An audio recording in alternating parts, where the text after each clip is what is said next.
বিরতির পর স্বাগত। মারণ রোগ ক্যান্সার থাবা বসালে সর্বশান্ত হয়ে যায় সাধারণ মানুষ। আজ ছিল বাজেট পেশ, তাই এই বাজেট পেশে দেখা গেছে অর্থমন্ত্রী নির্মলা সীতারামন এবার ক্যান্সারের ওষুধের মধ্যে আমদানি শুল্ক প্রত্যাহার করলেন। এতে আগামী দিনে ক্যান্সারের চিকিৎসার খরচ অনেকটাই কমবে, যা সাধারণ মানুষের পক্ষে স্বস্তিদায়ক। এই রোগের চিকিৎসার খরচ যেমন বিপুল, ওষুধের দামও আকাশ ছোঁয়া। মঙ্গলবার সংসদে 24-25 সালের বাজেটে বড় সুখবর দিলেন কেন্দ্রীয় মন্ত্রী। ক্যান্সারের 3টি ওষুধের উপর আমদানি শুল্ক তিনি প্রত্যাহার করলেন, যাতে খুশি রোগী সহ চিকিৎসকরা, খুশি ব্যবসায়িকরাও। দাম কমলে চিকিৎসার সুযোগ পাবেন ভারতের কয়েক লক্ষ ক্যান্সার আক্রান্ত রোগী। সে বিষয়ে কি বলছেন চিকিৎসকরা? টেলিফোনিক বার্তালাপে চিকিৎসক দিলীপ দাস কি বলেছেন প্রথমেই শোনাচ্ছি। ভীষণ দরকার, সমানে হওয়া এটা লাইফ সেভিং প্রক্রিয়া। এটা ভীষণ রকমের আমি সাধুবাদ দেবো এবং ধন্যবাদ জানাবো সরকারকে যে এই প্রচেষ্টাটা নেওয়া হচ্ছে। আচ্ছা, তো সেই ক্ষেত্রে যেহেতু আমরা দেখতে পাই যে ক্যান্সার মানে একটা মৃত্যুর আশঙ্কা লক্ষ্য করা যায়, তো সেক্ষেত্রে এই যদি এবার বরাদ্দ করা হয় তাহলে আগামী দিনে ক্যান্সার চিকিৎসার উন্নয়ন কতটা ঘটবে বা রোগীরা কিভাবে উপকৃত হবেন, যদি একটু বিষয়টা তুলে ধরেন। এখন তো একদিকে চিন্তা করলে আমাদের যে আয়ুষ্মান ভারত যে এটা স্কিমটা আছে, তাতে তো প্রচুর মানুষ, 55 কোটির বেশি মানুষের সুযোগ সুবিধাটা পায়, ইনক্লুডিং ক্যান্সার বা ক্যান্সার হসপিটাল।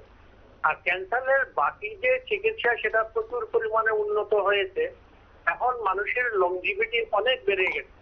আগে যখন আমরা একটা 5 ইয়ার সার্ভাইভাল রেট আমরা একটা ধরতাম, ধরুন একটা কোনো এখানে যে 70%, এখন 80-90% 5 ইয়ার সার্ভাইভাল রেট, এবং দেখা যাচ্ছে সম্পূর্ণ ক্যান্সার ফ্রি হয়ে মানুষ দীর্ঘ বছর বাঁচতে পারছে।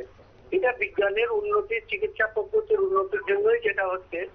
আরেকটা জিনিস আমার একটা সাজেশন থাকছে, এই ড্রাগস যেটা কমানো হয় সেটা যদি জেনেরিকেও যদি আসে তাহলে দাম আরো কম পড়বে এবং মানুষ আরো বেশি উপকৃত হবে। জেনেরিকটা ভীষণ সস্তা এবং এটা যদি সহজলভ্য হয় তাহলে মানুষের পক্ষে, যারা অনেক কিনতে হয়, সেটা মানুষের পক্ষে আরো সহজ হয়ে যাবে। হয়তো অনেক মানুষ টাকা পয়সার অভাবে এমন দাম আছে, ইঞ্জেকশন 60,000-70,000 টাকা একটা ইঞ্জেকশনের দাম পড়ে। তো এইগুলো জেনেরিক্যালি নিয়ে আসলে পরে সেটা আরো ভালো হবে। আচ্ছা, তো সেক্ষেত্রে তো শুধুমাত্র বলা হচ্ছে যে ক্যান্সার ওষুধের দাম কমানোর কথা, তাহলে ক্যান্সার চিকিৎসা উন্নয়নে কি আরো বেশ কিছু সেখানে নজর দেওয়া দরকার ছিল বা সেখানে বরাদ্দ করার দরকার ছিল বলে আপনি মনে করছেন? সেটা তো চলছে এবং স্বাস্থ্যক্ষেত্রে যারা আছেন তারা নিজেরও জানেন, যেহেতু একটা সময় বলা হতো ক্যান্সার হ্যাজ নো আনসার, এখন ক্যান্সারের আনসার আছে।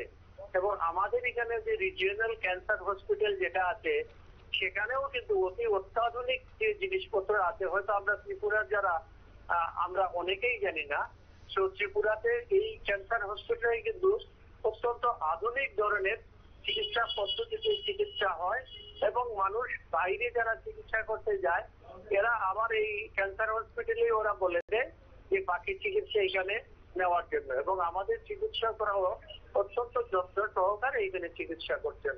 সুতরাং এটা তো নিরন্তর একটা প্রচেষ্টা থাকবেই। মানুষ হিসাবে শুধু চিকিৎসক না, প্রত্যেকের মানুষেরই একটা দীর্ঘায়ু হওয়ার বাসনা থাকে, এবং সেক্ষেত্রে চিকিৎসা ক্ষেত্রে বা সরকার যেখানে আছে বরাবরই এই ব্যাপারটার জন্য অত্যন্ত সংবেদনশীল। আপনারা শুনলেন চিকিৎসক দিলীপ দাসের বক্তব্য। তিনি কিন্তু বলছেন যে ওষুধের মধ্যে যে শুল্ক কমানো হয়েছে তাতে অনেকটাই এবার লাভবান হবেন যারা রোগী বা রোগীর আত্মীয় পরিজনরা, প্রত্যেকেই। অর্থাৎ দাম কমানো হওয়ার ফলে এবার চিকিৎসার অনেকটাই সুযোগ পাবেন রোগীরা, এমনটাই কিন্তু তিনি তুলে ধরেছেন। আমি বিস্তারিত জানবো। টেলিফোন লাইনে সরাসরি যুক্ত হয়ে যাবে নিউজ ভ্যানগার্ড প্রতিনিধি শতাব্দী দেবনাথ। শতাব্দী থেকে আমি বিস্তারিত জানার চেষ্টা করব যে এর প্রভাবটা কতটা পড়তে চলেছে, বিশেষ করে দাম যেহেতু কমছে ক্যান্সারের ওষুধের, সেক্ষেত্রে কেন্দ্রীয় অর্থমন্ত্রীর এই ঘোষণায় কতটা খুশি রয়েছেন চিকিৎসকরা এবং দাম কমলে চিকিৎসার সুযোগ কতটা পাবেন রোগীরা, সে বিষয়টা নিয়ে শতাব্দী ঠিক কি জানতে পারছো? দেখো, কেন্দ্রীয় অর্থমন্ত্রী নির্মলা সীতারামন। তবে এই ক্ষেত্রে একটি বিষয় বলতে হয় যে চলতি বছরে তোমার 1 ফেব্রুয়ারি নিয়ম মেনেই কার্যত বাজেট পেশ করেছেন বা অন্তর্বর্তীকালীন বাজেট পেশ করেছিলেন কেন্দ্র। তবে ভোট আসলে হয় সেক্ষেত্রে কিন্তু পূর্ণাঙ্গ বাজেট পেশ করা হয়নি। তবে বিশ্লেষকদের মতে তোমার ছিল যে সাধারণ মানুষের জন্য এবার বড় ঘোষণা করতে পারেন অর্থমন্ত্রী এবং বিশেষত ক্রমবর্ধমান মূল্যবৃদ্ধির মুখে বাজেট কোনো স্বস্তি দিতে পারে কিনা সেটাই কিন্তু প্রশ্ন রয়েছিল। কেননা তৃতীয়বারের মতো ক্ষমতায় এসেছেন নরেন্দ্র মোদী এবং তার হাত ধরে এবার ভারতের অর্থনীতির এবার নতুন দিশা দেখবে এমনই এবার আশা সাধারণ মানুষের মধ্যে রয়েছে। আর সেই অর্থনীতির রূপরেখা কেমন হবে তা কিন্তু আজকের দিনে দাঁড়িয়ে কিন্তু অনেকটাই স্পষ্ট হয়ে গেছে। কেননা 2024-এর এবার পূর্ণাঙ্গ বাজেট পেশ করেছেন অর্থমন্ত্রী নির্মলা সীতারামন এবং সেই বাজেট কার্যত এবার যদি বলতে হয় যে টানা সপ্তমবারের মতো বাজেট পেশ করেছেন তিনি, যা ভারতের ইতিহাসে অন্য রেকর্ড। তবে যাই হোক, দেখো এবারে এই বাজেটকে কেন্দ্র করে কিন্তু সাধারণ মানুষের মধ্যে একটা আশা ছিল যে কতটা জনমুখী হতে চলেছে, কতটা জনমোহিনী হবে এবারের সেই বাজেট। দেখো সেক্ষেত্রে জানিয়ে রাখি যে 2024-25-এর আর্থিক বছরের লক্ষ্যমাত্রা কি সেটাও কিন্তু কার্যত উল্লেখ করা হয়েছে। তিনি একদিকে যেমন বলেছেন যে বেশ কিছু ক্ষেত্রে শুল্কে তোমার ছাড় দেওয়া হচ্ছে ওষুধ, চিকিৎসার সরঞ্জাম এবং পাশাপাশি বিভিন্ন X ray machine, mobile phone সহকারে চার্জারের বিভিন্ন ক্ষেত্রে কিন্তু তোমার ছাড় দেওয়া হচ্ছে। সেই ক্ষেত্রে এবার আসে যে এই যে ক্যান্সার অর্থাৎ জীবনদায়ী ক্যান্সারের যে ওষুধের দাম কমানোর কথা বলা হয়েছে আজকে এই অধিবেশনে, কার্যত আজকে গিয়ে কিন্তু একদিকে সাধারণ মানুষের মধ্যে এবার কিছুটা হলেও স্বস্তি এসেছে। ঠিক তার অন্যদিকে আমরা চিকিৎসকদের সঙ্গে কথা বলার চেষ্টা করেছিলাম যে সেটা আগামী দিনে যারা ক্যান্সার রোগীরা আক্রান্ত হচ্ছেন তাদের কতটা উপকৃত হবে। চিকিৎসক মহলও কিন্তু এই ক্ষেত্রে অনেকটাই স্বস্তি দিয়েছে, অনেকটা খুশির বার্তা তাদের মধ্যে রয়েছে। কেননা তারা কিন্তু বলছেন যে এই যে ক্যান্সার সেটা কিন্তু এক প্রকার মৃত্যুর সমান। এই ক্যান্সার যেটা সাধারণ মানুষ একটা আতঙ্ক ছিল এবং যারা গরিব অংশের মানুষ রয়েছেন বা যারা মধ্যবিত্ত মানুষ রয়েছে তাদের কিন্তু তোমার এই ক্যান্সারের ওষুধ কিনতে গিয়ে অনেকটা হাত পোড়াতে হতো। সেক্ষেত্রে বলাই যায় যে ক্যান্সার আক্রান্ত রোগীদের যারা চিকিৎসা খরচ বহন করতে কিন্তু তাদের হিমশিম খেতে হতো একটা সময়ে।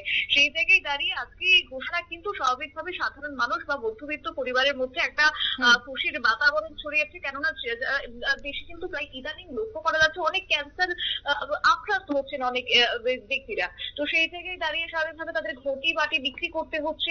এই ক্যান্সার ওষুধ চিকিৎসা খরচ বহন করতে গিয়ে স্বাভাবিকভাবে বলা যেত যে মার্কেটে তাদের পার্টিসিপেশন তেমন ভাবে ছিল না।